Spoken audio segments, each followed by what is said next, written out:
I'm reminded that it's covered with His grace. Be encouraged. Be encouraged. Be encouraged. Be encouraged. With the Word.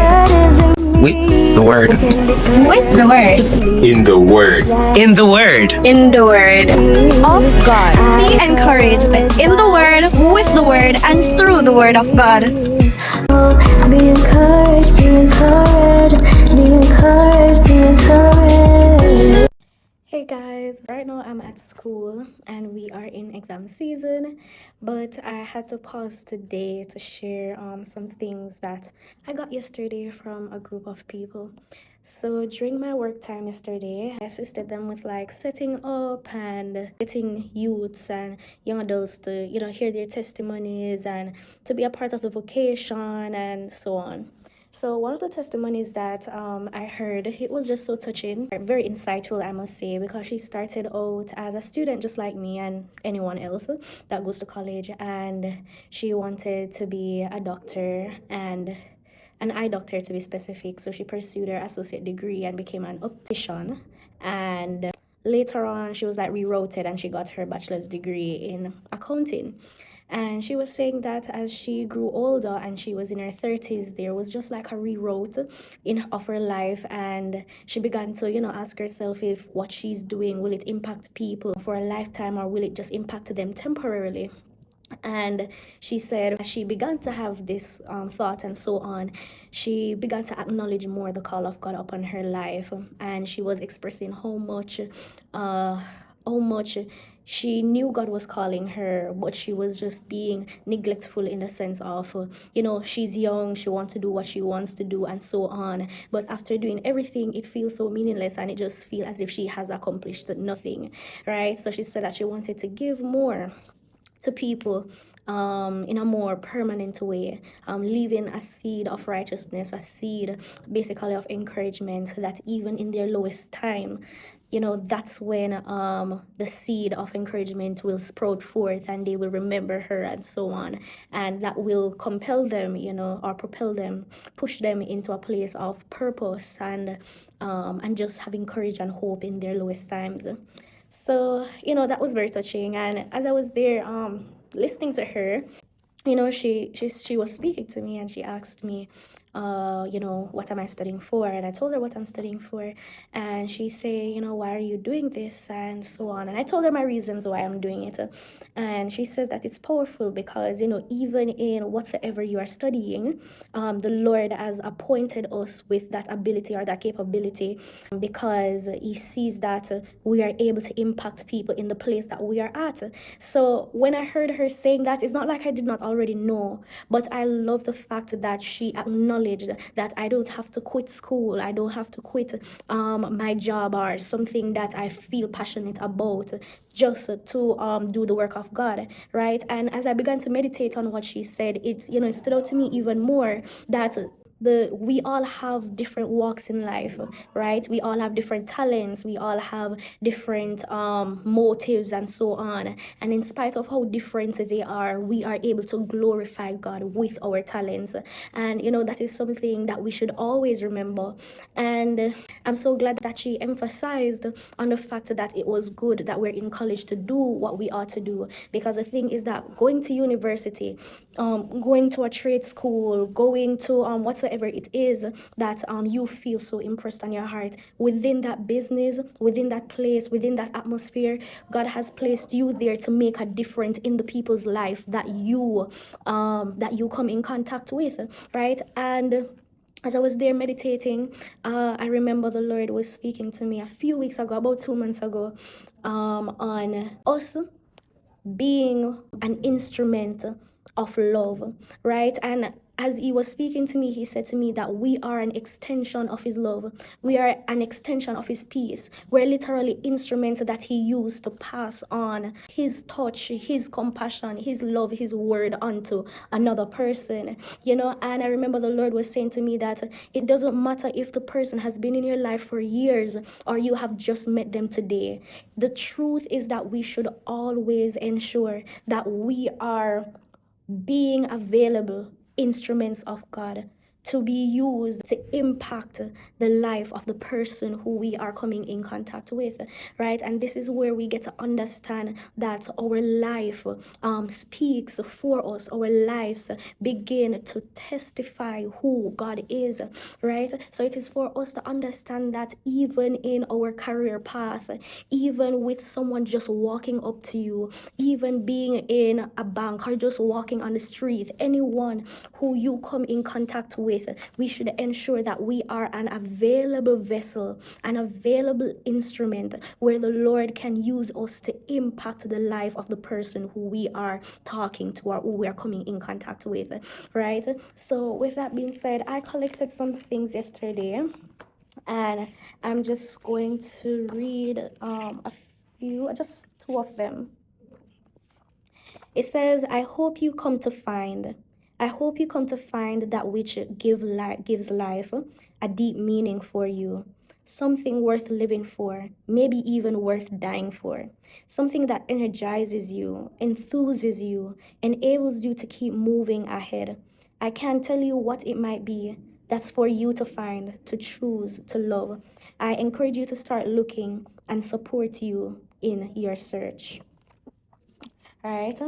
And another one that was absolutely beautiful, it's this one. You can definitely like pause and read this, but the one that really stood out to me was number 1. It says 7 points for I think hope. It says 1, the ultimate in human dignity is that we get to choose our thoughts and attitude over those things over which we have no control, and placing emphasis on we get to choose our thoughts and attitude. Times and times again, as people, we tend to allow experiences and how we're feeling in the moment, which is most times negative, to dictate what attitude we should have, what thought we should have, and just so much more. But right here, it says that we get to choose our thoughts and our attitudes. And not only that, we get to choose the very decisions that we make on a daily basis, right? Are we choosing to obey God? Are we choosing to walk right? Are we choosing to be a more available youth, a more available young adult, a more available older adult to do the thing of God? Or are we choosing to do things that are opposite, are things that are degrading you, things that are constantly burying your talents, clouding your eyes from seeing the time that you have to do His will? The thing about this is that it is very important to know that life is literally a choice.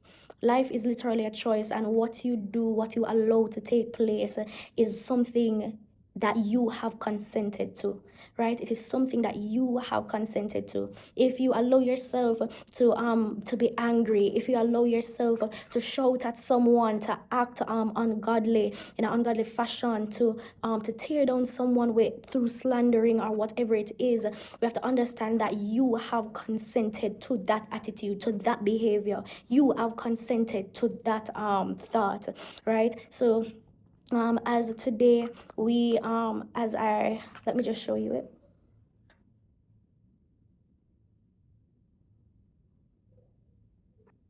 So today, as we have spoken about, us being an available vessel, understanding that we're an extension an extension of God upon the earth, and us understanding not only extension of God, but just instruments that He can use to do His will, to impart His word, to just do what He has for us to do, and us also understanding that we are able to choose our actions. So us understanding all of this today is bringing us to this point that God is able to use us, right? God is able to use us, and we play a big part in Him being able to use us, right? Because as the proverb would say, you can bring a mule or a donkey to do well, but you can't force him for drink, right? I don't know if that's the same, but I know it goes something like that. It's the same thing. I can tell you about Jesus. I can give you the practicality of walking in holiness. I can give you the practicality of even walking renewed and so on. But I can only give you, will you take the time out to apply these activities, to apply this knowledge to your life? Will you take the time out to really say, okay, what am I going to do differently today? And I remember as I was speaking to one of the older ladies, she told me that one thing we should always do is remember prayer, because prayer is very important in increasing our walk in God, or in other words, to bring us closer to the Lord. And when she said it, we may look at it and be like, oh, I always know this, something I always know, people always say that, so there's nothing else to it. But if you're to really take the time out to look at that statement, to just really think about it, that it is through prayer, we're never supposed to, we should never forsake our prayer life. Right? That is what it's basically saying. We should never forsake our prayer life, because the day when we forsake our prayer life is the day when we're open to be directed by different entities, by ungodly voices, and even dictate your life through different avenues. We have to understand that it is even through that time when we take the time out to pray, it is that very moment you have allowed the Lord to come in and to intervene in areas of your life that you may experience death, sorrow, grief, and regret in, right? So I could go on and I could say so much more about what I've experienced yesterday, but I want to leave this with you guys. It says, have no fear for what tomorrow may bring. The same loving God who cares for you today will take care of you tomorrow and every day. God will either shield you from suffering or give you unfailing strength to bear it. Be at peace then, and put aside all anxious thoughts and imaginations. Today you may feel so afraid. I can take this from so many different points of views, but today I want to speak to the people who are afraid to make a change in their lives. They feel so buried by the impression and the thoughts of other people. They feel surrounded by the implications and the dictation of the internet, and probably what their parents are telling them, and so much more. You may just feel as if, you know what, I'm going to stay here because here is safe for me. And that place that you call safety may just be killing you. Right now, I am encouraging you today to step by faith and to do exactly what the Lord is impressing on your heart to do. Have no fear about tomorrow. Have no fear about the people that will walk out of your life as you begin to walk by faith. Do not care about the slandering that will come, the persecution that may come. What you should always remember is that the God that has always kept you, it is that same God that will keep you tomorrow in that situation, giving you the strength, the courage to bear through what you are going through, so that you can be the renewed version of you, or he will shield you from the suffering, from the pain, and from everything that you might or would have experienced, because he is a God that is able and will keep you. He is a God of his word, and today it is for us to understand that he will keep his word. But are we faithful? Will we trust him? Will we trust him enough in our lives so that when we say yes, Lord, as he leads us, we will follow, right? So love you guys, and I pray that this video finds you well and in good health.